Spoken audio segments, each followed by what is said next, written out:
Miremos en los apuntes de teoría algunos resultados importantes, como los siguientes. Esta definición nos dice que si tuviéramos una función biyectiva que mapea un espacio vectorial B en un espacio vectorial W, ambos de dimensión finita y de igual dimensión, y que verifica los axiomas de transformación lineal, vamos a decir que si pasa eso, los espacios B y W son isomorfos. ¿Qué quiere decir que los espacios sean isomorfos?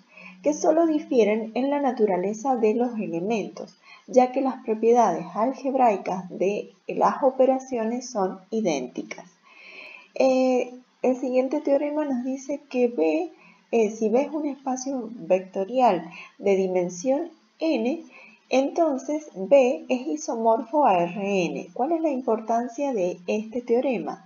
Que si nosotros logramos probar propiedades que sean válidas en Rn, también lo van a ser válidas en cualquier espacio isomorfo a él.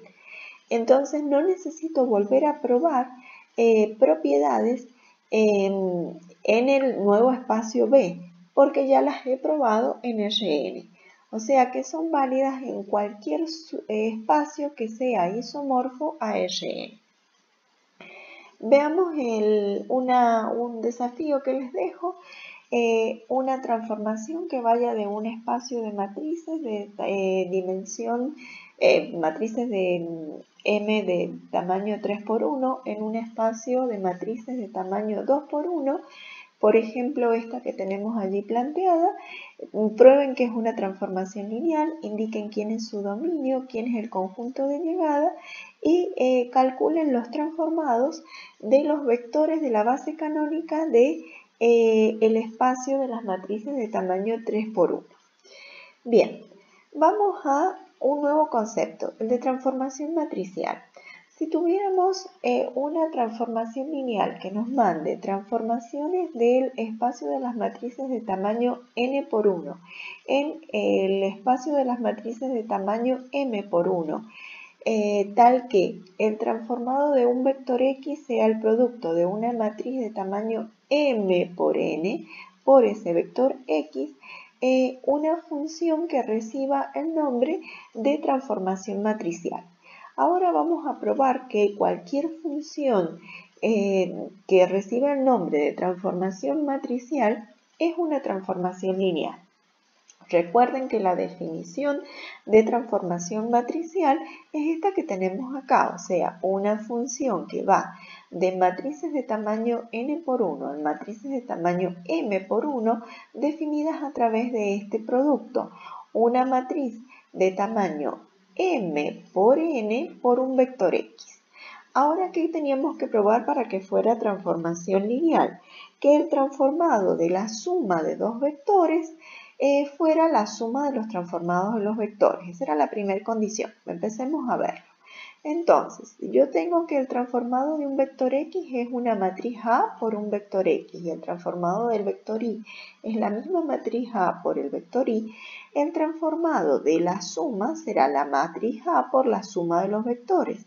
Pero aquí podríamos hacer distributiva del producto de matrices respecto a la suma de vectores, o sea que nos quedaría A por el vector X más A por el vector Y, pero A por el vector X es el transformado de X y A por el vector Y es el transformado de Y, o sea que nos ha quedado que el transformado de la suma de vectores es la suma de los transformados de vectores. Se cumplió la primera condición de transformación lineal.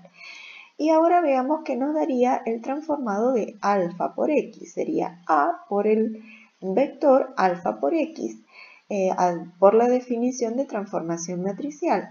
Pero al ser esto un escalar, podríamos mover el escalar por propiedad conmutativa y sería alfa por A por el vector X, pero A por el vector X es el transformado de X, o sea que nos estaría quedando alfa por el transformado de X. O sea que si leemos, tenemos que el transformado de alfa X es alfa por el transformado de X para todo alfa perteneciente a los reales. Luego T es una transformación lineal porque ha cumplido las dos condiciones de transformación lineal. O sea que toda transformación lineal tiene asociada a una matriz, por lo cual cada transformación lineal es transformación matricial. Luego nos preguntaremos que si toda transformación lineal, podríamos cómo encontrarle esa transformación matricial asociada.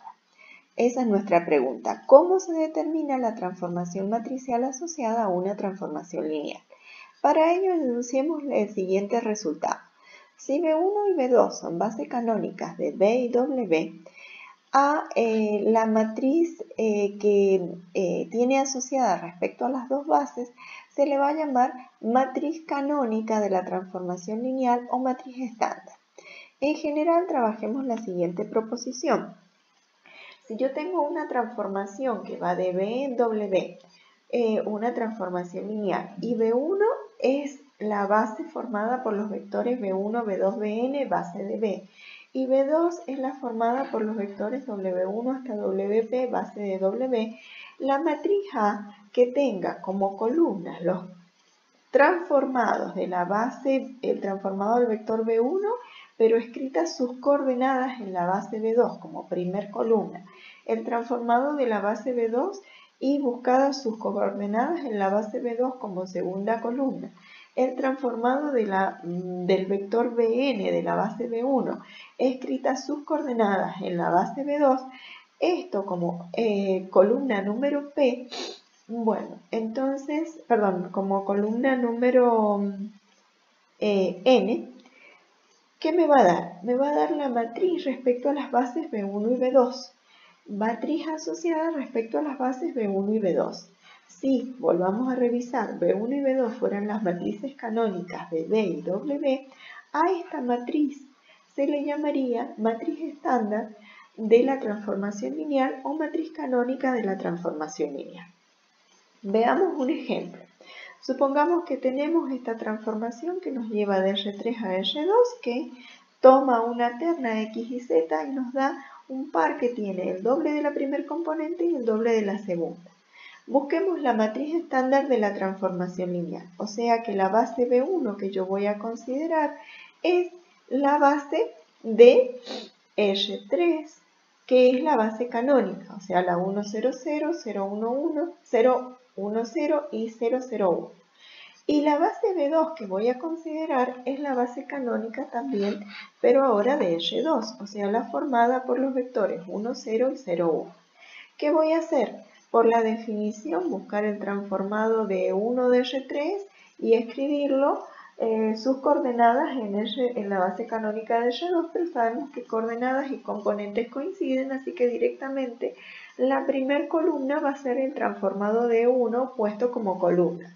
La segunda columna va a ser el transformado de 2 puesto como columna y la tercera columna el transformado de 3 puesto como columna.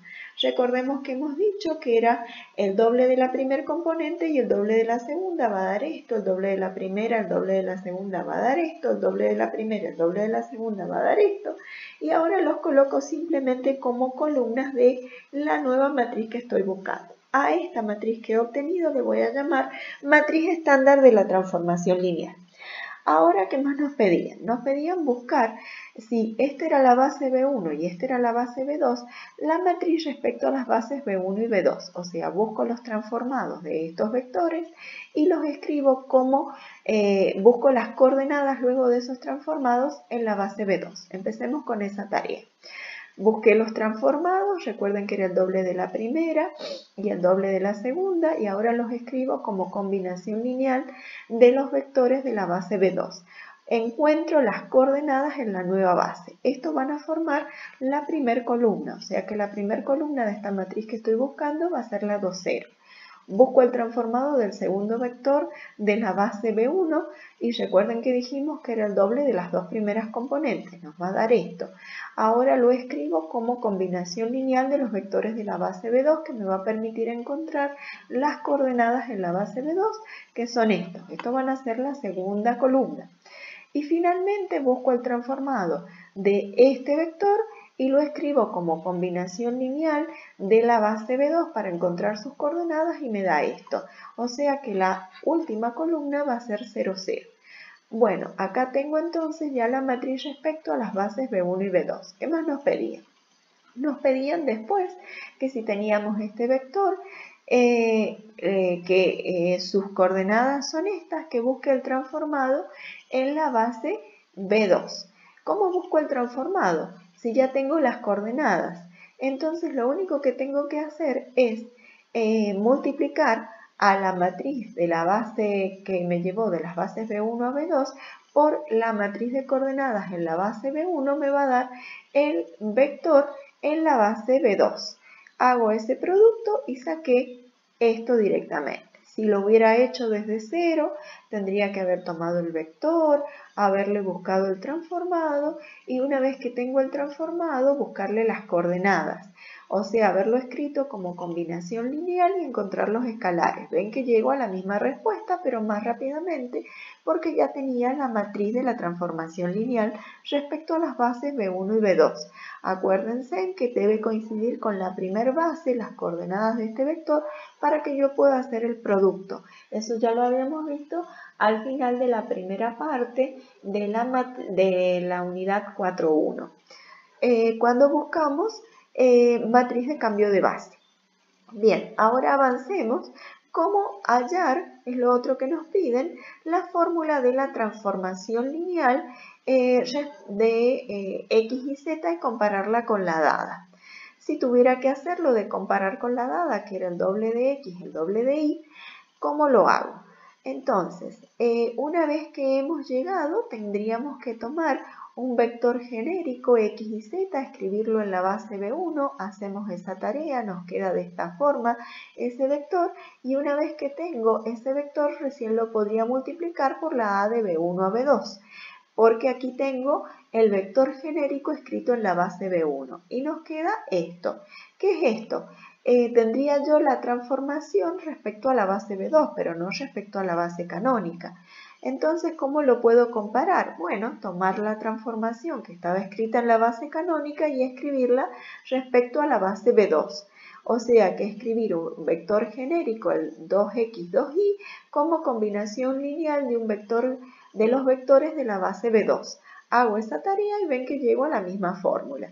O sea que lleva más pasos, pero yo voy a encontrar la misma fórmula respecto a una base con la que yo esté trabajando. Tengo que tener claro respecto a qué bases estoy haciendo la tarea.